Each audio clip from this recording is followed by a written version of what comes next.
And action.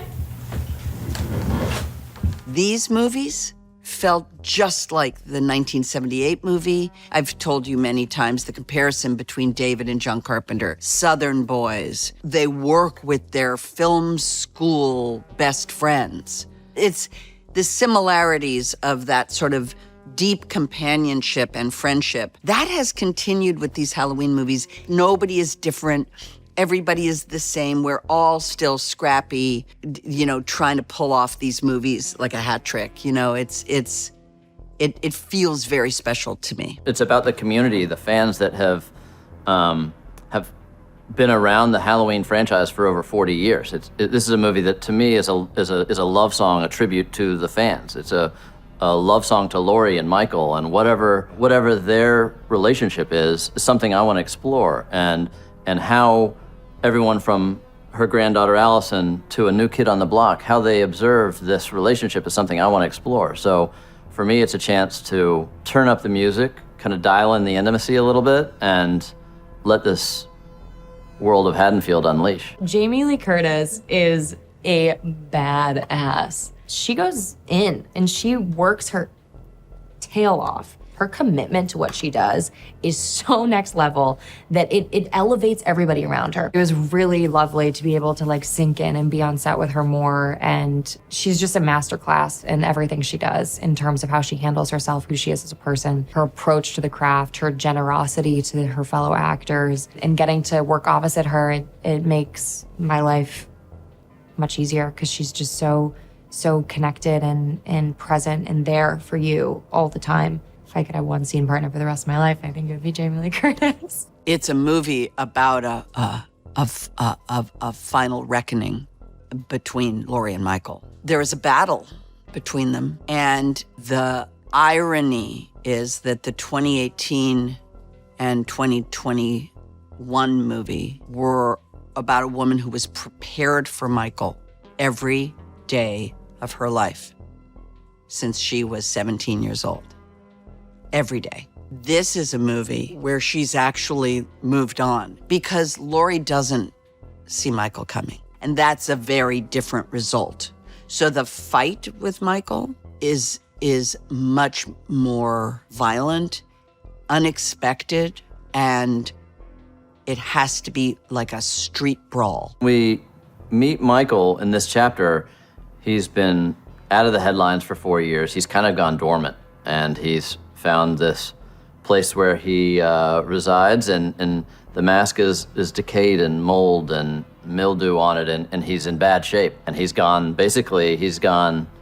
away to rot, kind of like an animal will just walk into the woods and die. And I think he's kind of awaiting that when he meets an unlikely new colleague, and I think the energy that they feed off of each other in some ways reawakens what he's capable of. In 2018, we executed the plan. This movie, this other character comes in that she's concerned about, but she's not thinking about Michael. And then Michael comes back.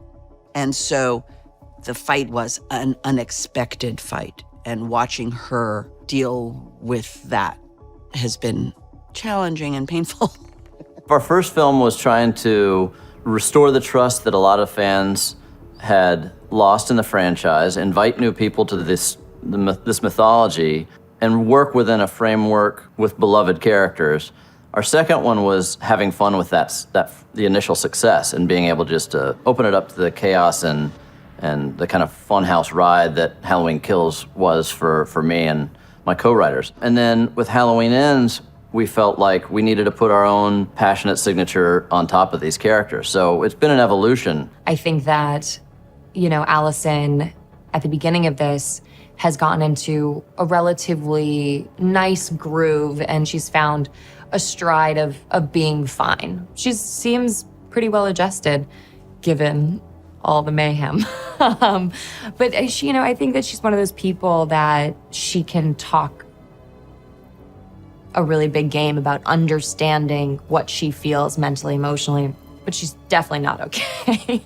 And I don't think she's necessarily happy. And then when she is met with some of the events in this film, she's shown a different side of what life can be. And she does realize that there is a lot underneath that she needs to release and share and be open with in order to move forward. The opening of this movie is every parent's worst nightmare. This is a babysitter with a child on Halloween night that goes terribly wrong. It's so crazy intense and beautiful and beautifully shot and put together visually.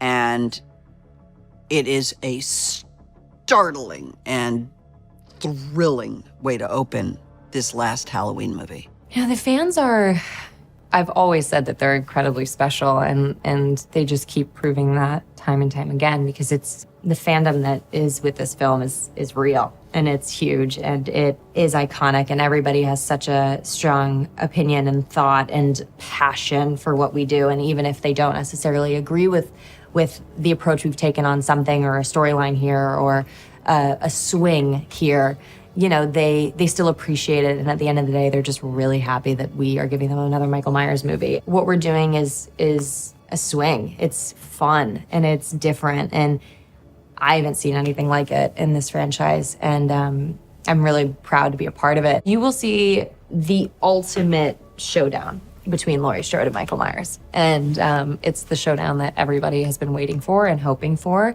And it does not disappoint. Jamie's not just the star of the movie, but she's someone I call on a Sunday and say, I'm rewriting the scene for tomorrow and something's not landing. What would Laurie do? And so there is that voice that I think keeps a truth of Jamie Lee in the character that we're creating, which is really important to me. She brings ideas to the table, but she's not possessive of those ideas.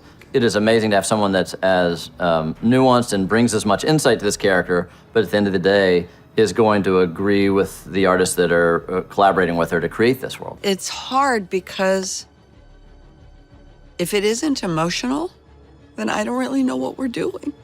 The whole concept of a horror movie is to stimulate emotions. And the making of it does the same thing. We're creative people, all of us. So to have done it 3 times with a group of people, and knowing that I'm not going to get to do it again with that same group of people really has been very tough for me. And I've been a little weepy because I really care about them. And I'm always so happy to see them again. So it will be difficult to say goodbye to this group of people.